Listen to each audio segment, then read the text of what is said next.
and mowing ranch.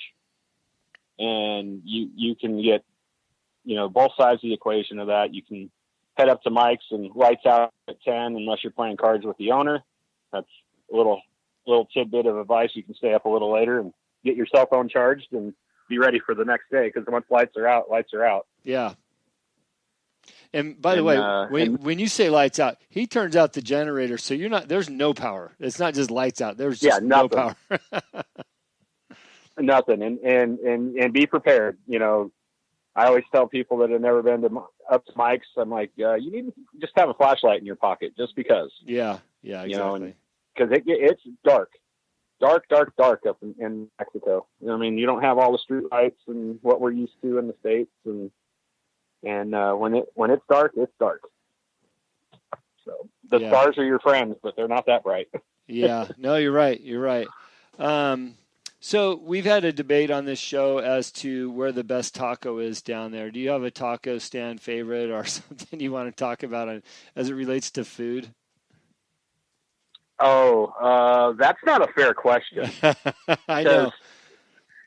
Because me, I'm a foodie, so it depends on the area and depends on what style taco.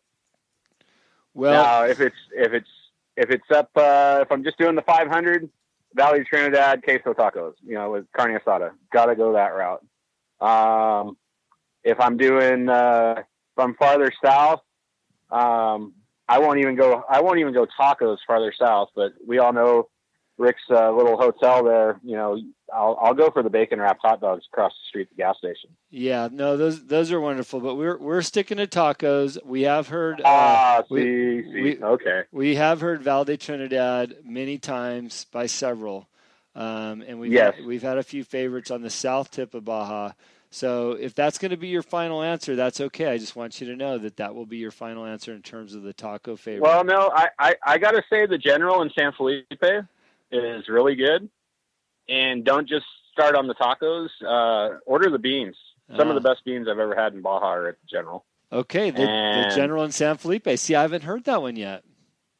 Yeah, the General in San Felipe. It's brick building. It's about 3 blocks off the Melanchon, and it's a little family-run joint, like most of them are, and it's a great little place. I love that that it's 3 blocks off the Melanchon and exactly where it's at. Is there any other little tidbits that you know so much about down in Baja that you can share with us? Because I feel like you really know every inch of that country. I honestly think, I don't know, some people have seen some of my pit books over the years, and they look at me like, you're really handing me this? And it looks like an encyclopedia. Uh-huh. But the more info that I can have and give people, the less questions there can be asked, and it's going to be right there in front of you. But tidbit wise, take the time when you see little side roads that have great signage. You'll see park areas, and the signs are a lot like they are in the States. The brown and white signs usually mean a park or a visitor area. Take the time and go check it out. You might be surprised what you run into. Yeah. A lot of natural springs, and you get into some of the mission areas, and then smaller settlements that might not have survived because of say lack of water or something of that nature. Uh-huh. Those are always good little places to go. And my tidbit for anyone, if you see locals eating at that place, go to that place. Mm-hmm. Because that's a really good place to go. Because if the locals are eating there, not the tourists, the locals, that's the place you want to be. Yeah, well, they know, right? And I always look at it as the food's probably the freshest there because it's being consumed. But, they've done so much with the quality of the food down there, the purification of the water. They realize the importance of tourism and people coming back and not wanting to get sick, and the fact that food is different down there than it is up here. Hey, knock on wood in front of me, I have not been sick from food down there in maybe ever. Like literally in the last 12 years, I can't recall a foodborne illness from Mexico. I've gotten sick from surfing in a bad area, but not from food. So they really have done a great job. And I think that's awesome advice, Lucas, because there's so many great little holes in the wall that the locals go to. It doesn't hurt to ask a local, hey, where would you go for the best, whatever. Matter of fact, talking about, man, I'm going to be hungry here and it's late. How awesome, you can talk about how awesome is the Chinese food in Mexicali? Oh, and that's the other thing, a lot of people don't realize that a lot of Baja was settled by Chinese and Japanese because of slavery trade for the west coast of now the United States. And people don't realize that those people were brought over and then the culture has expanded. Mexicali, San Felipe has quite a bit of Chinese, and Mexicali is just full, and it's unbelievable. That's some of the best Chinese food I've ever had has been in Mexicali.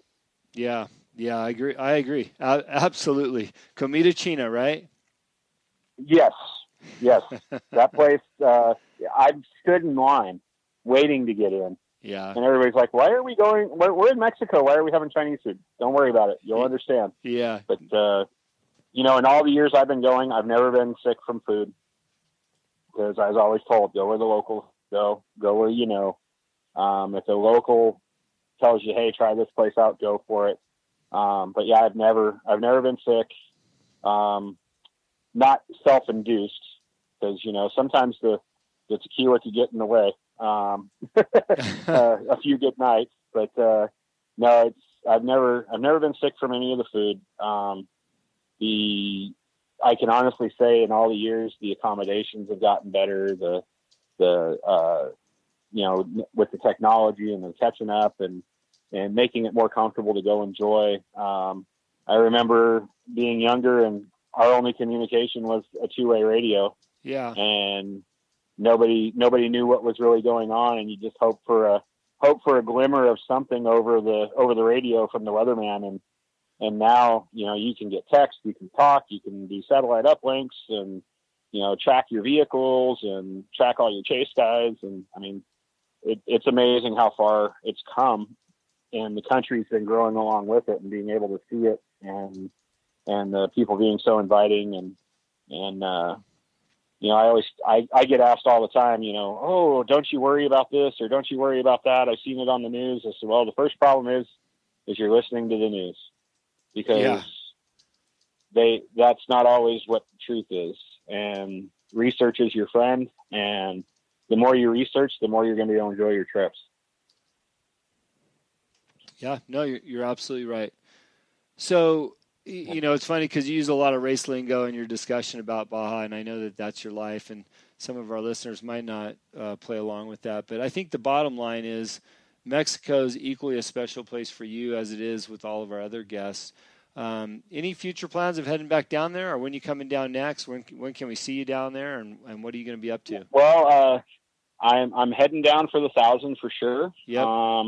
And then over Christmas, taking my mom back to Mexico. She hasn't been in quite a few years, and we're jumping in some side-by-sides, and we're going to start at the old mill and work our way down to Loreto and travel through to the missions, because she's been wanting to do that. And we're going to hit a couple of the spots on the way down and let her enjoy her trip and her time. She's finally retiring. And that'll be my Christmas trip. And then I'm sure I will be back for the San Felipe race. And then, of course, Nora, and trying to figure out what we're going to do to redeem ourselves from last year's Nora. Or this year's Nora, I'm sorry.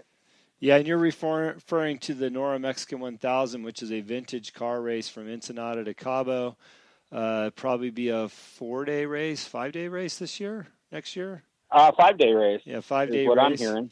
Yeah, so it's a great time. If you're not familiar with that race, you can refer to Norra, NORRA.com. See the schedule, see what's happening, what Lucas is referring to. I'll be there this year or next year, having a great time redeeming myself. And, I think what's cool, Lucas, is that not only do you have a race history down there, but, you're bringing your mom down there and showing her around. And when you say side-by-side, that's a Razor or a Rhino, buggy thing that a lot of people have down there, just enjoying the backcountry, right?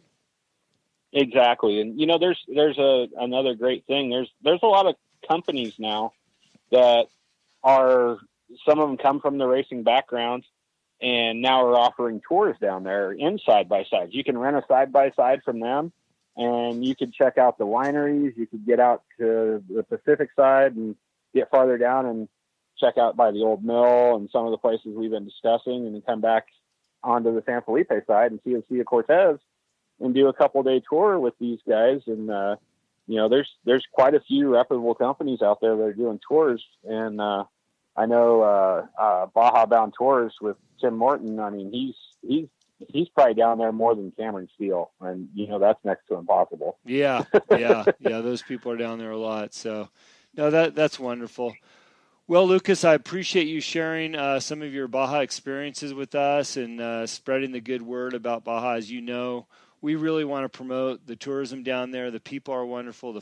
The food is wonderful. The sights, the sounds, the back roads, as you mentioned, are incredible places to be.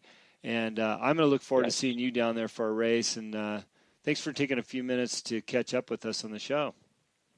Oh, no problem. And, one quick little note. I mean, look at the Mexican calendar, the Baja calendar on their holidays.